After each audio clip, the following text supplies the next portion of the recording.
رذاذ المطر يثقل خطواته في هذا الصباح الباكر المقبل على الربيع.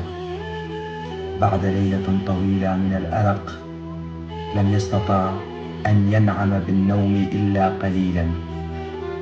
لم يكن يستطيع أن يحدد سبب قلقه إلى أن استوقفه ذلك المشهد البعيد من وراء الحدود، المشهد الذي لا يبعد إلا بضع كيلومترات منه. هناك حيث لم تبقى ذرة تراب من طرق القرية إلا ولامست قدميه الحافيتين حينما كان طفلا. كون الشقاوة تقتضي السير حافيا، ففيها الراحة وفيها الحرية المطلقة من ضيق الحذاء.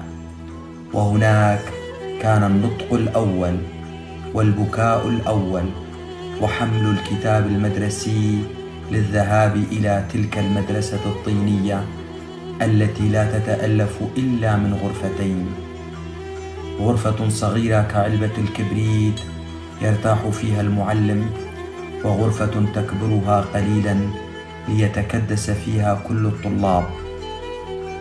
هناك كانت النبضة الأولى للقلب والاعتراف الأول والنكسة الكبرى، حيث كل ما كان يحمله القلب لم يكن يزن شيئا في قلب تلك التي جففت القلب، الذي لم يحتمل الموقف فاعتكف داخل قوقعته لسنين.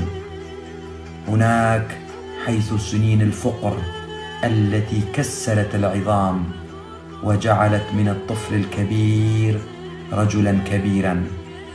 هناك حيث اليأس والأمل يتزاوجان، وكذلك الحزن والفرح، يجتمع النقيضان في القلب الواحد لتكون للحياة طعم آخر أجمل. فالحياة على رتابة واحدة مملة، والفقر على مرارته جميل أحيانا.